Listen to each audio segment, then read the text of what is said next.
Here is an EOA Live LeGrand story. Eastern Oregon University has received new funding from Sports Lottery, a program held by the Oregon Lottery to help fund different intercollegiate athletics in Oregon. With this new funding, EOU will be bringing back their baseball program, as well as adding a new women's lacrosse program. Tim Seydel, the Vice President of University Advancement at EOU, did a quick interview to talk about the new sports programs, as well as some of the things they will be doing to get it off the ground. The Alumni Breakfast every year is a big event. This year it was particularly important. We had a couple of great reunions taking place with some of our football, vast generations of football players and some outstanding athletes and phenomenal alumni who had received awards. But it was especially important this year because we were announcing that we are bringing back baseball to Eastern Oregon University, and we're adding women's lacrosse as a second spring sport. So we're really excited about that. Baseball's been out of the picture for about, 13 or so years. We had to cut it back in 2006 due to some budget reductions. But thanks to some additional funding we received from the state, we were able to leverage those resources to kickstart the baseball program and the lacrosse program. So we're really excited about it. And of course, for a lot of our alumni, it was a really big deal. We had Coach Howard Fetz, a legendary coach here at Eastern Oregon University, who's been an ardent, passionate advocate for restoring baseball back on campus. I've had the pleasure of knowing Howard a big chunk of my life. I actually grew up with his sons, and he actually coached me way back in T-ball. So I have a long history with him, but he was here and he was able to stand up with President Insko when they made the announcement that we were bringing back baseball. So there's a lot of excitement on campus. Lacrosse, because it's really one of the fastest growing sports for high school athletes. And it's coming out quickly to the West Coast. There's already a lot of teams in Oregon and Washington, the Pacific Northwest, California. But it's really big in the Midwest and on the East Coast. So it's a different type of student athlete we'll be recruiting. And it's a women's sport, which actually helps out balance all the opportunities for student athletes across campus. And on top of that, it's a spring sport, and we can play it on our new turf field in community stadium. So that makes it even more adaptable for all of our seasons and all the things we can do. Sports Lottery is a pool of funding that is made available through the Oregon Lottery that is technically allocated for support of intercollegiate athletics because it helps drive the economies of the universities and the communities where they're hosting all these intercollegiate athletic games. A lot of football players come to town, but of course all the fans come, they stay in the hotels, they eat at the restaurants. So it's a real economic driver. We've always received money from Sports Lottery, but this year we advocated for really for the technical and regional universities, and that would include Eastern, Southern, Western, and Oregon Tech.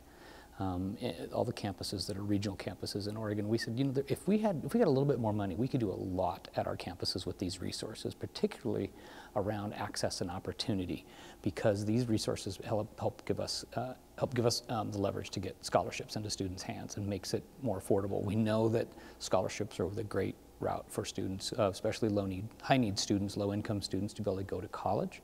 There's a lot of stories out there about students who had nothing and were able to get a sports scholarship or a performance scholarship and go to college and achieve greatness.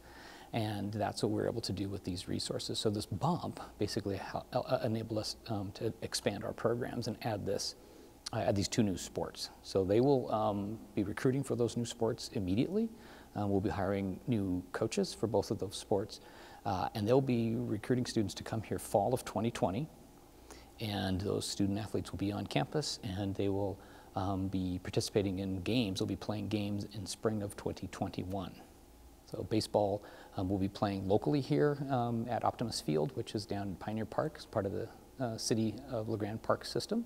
And we're also looking at how we could potentially play in Baker City, because they have a phenomenal sports complex down there as well. So a great opportunity to engage with some of our regional communities.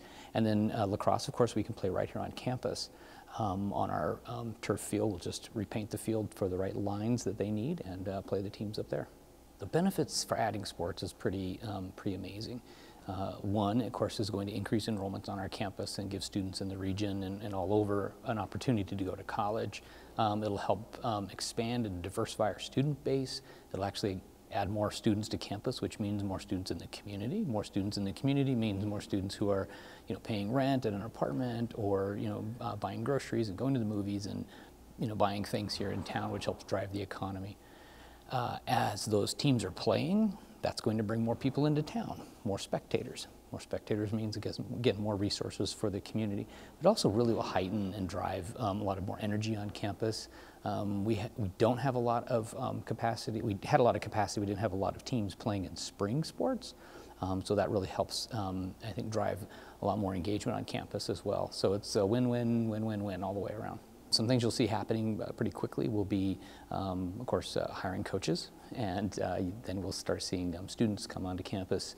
But we're also going to be talking with folks around how do we take our next steps, and that's building a baseball stadium or baseball field here on campus. We will need to find a new location for it. Ideally, it's going to be at the south end of campus.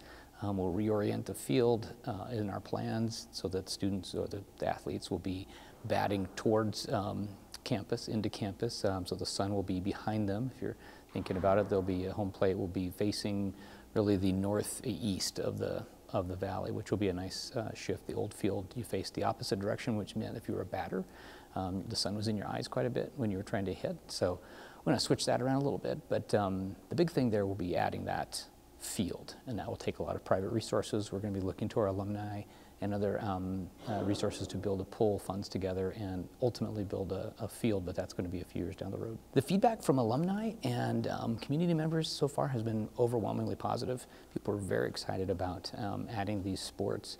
We were able to share it with folks. Our team put a lot of information out there. It was triggered right when the announcement was being made, and immediately it was on social media.